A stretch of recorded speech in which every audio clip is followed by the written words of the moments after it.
how to assume you have the relationship that you deserve. So assumption allows you to manifest more quickly, and it's a very powerful law because it collapses time. When you assume you already are the thing that you want to manifest, then the time it takes for you to manifest that thing, even if it's very difficult, collapses, and it happens a lot more quickly. You have to look at the different steps of what you're looking to manifest and evaluate correctly if you want to visualize something coming into your life more quickly. And if it's love, for example. So the steps you may think that you need to take in order to find love could be all wrong, and that could be why you're not manifesting it. If you're a sensitive person, maybe you're visualizing the wrong way, that you have to go out into the world and be the pursuer of love. If you are the more sensitive one, you might assume that you have to chase, or you have to ask people out or arrange the dates.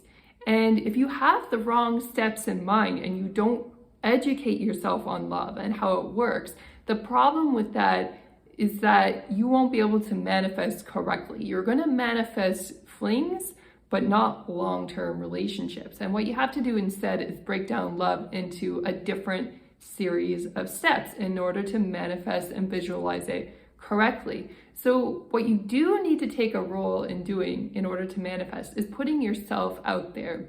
So it's true that if you hide in your home and you never come out, as a sensitive, you may not manifest love because nobody knows that you exist. Nobody's physically seen you. Nobody's gotten to know you. And so you do need to take initial steps to get out of the house. You need to put yourself out there in front of other people, or out there electronically on a dating app, something, could be electronic, could be in person. I recommend trying both, because if one method isn't working and you're banging your head against the wall, try something different. Try another method. Try a different club. Try going out running. Try taking up improv. Try taking up a sport. Wherever it is you go, you need to try something to put yourself out there. If you're not willing to try anything, then you can't really manifest love that easily. However, beyond that step, it's up to the more logical person to come to find you, to take steps to pursue you. So once you put yourself out there in public, you can't really take much more action after that, after you've made yourself visible and available to others. Now, if you're in a group of very tight-knit female friends and you're not looking too friendly, then people may not really approach you. But if you look like you're approachable, you have relaxed body language, then that sends an invitation for people to come and approach you. So as long as you look approachable, like somebody can come over and you're not going to reject them in a really mean way. And by the way, that's something important to consider. If somebody you don't like comes along, the way you reject them is incredibly important, because you want to be gracious and kind to them. Otherwise, more people are not going to approach you. You see what I mean? So say something really nice and kind to them that still sends the message that you're not interested, and handle it as courteously as possible. And then other people will be encouraged to come and approach you. Then what you need to do next is sit back and relax. Let people approach you after that.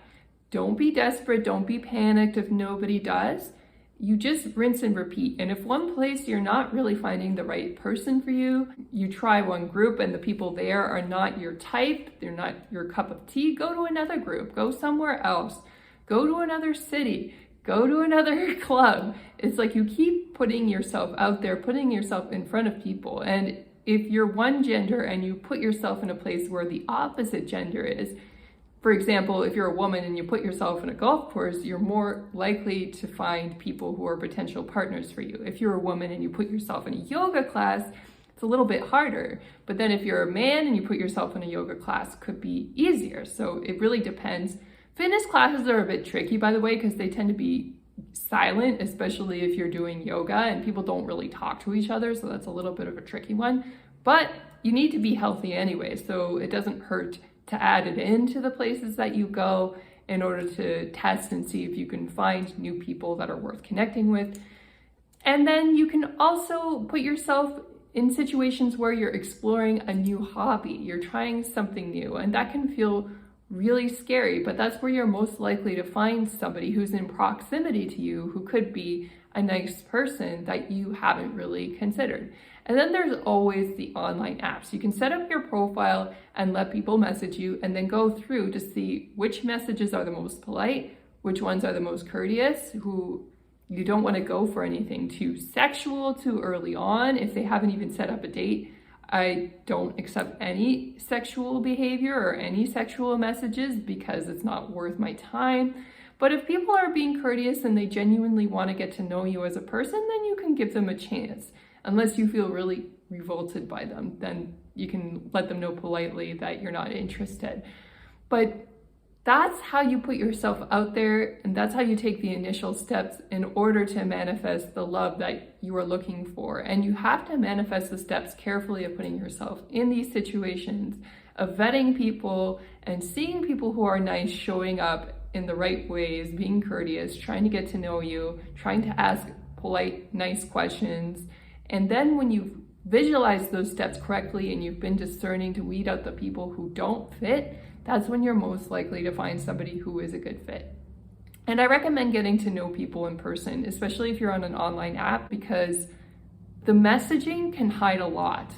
Even if it seems like a nice person, they may lie to you or not include information over message. But when you see them in person, it gets harder for them to hide from you. And so you can get a better read on the person if they're the right fit for you, rather than someone who's messaging you, stringing you along, trying to warm you up for sex. That's like one tactic 5 sensories do, by the way, is maybe they message you in a nice way, but they constantly do it over a month or so, and then they expect sex because you've built up intimacy through messaging over a month, and that's not good. So what you want to do instead is try to keep the messaging on the lesser side. Don't do too much more over message. And if they're initiating and they don't show up in person, then after a while I get rid of them because it's not worth it. And then you can really discern to see if people are a right fit for you or not.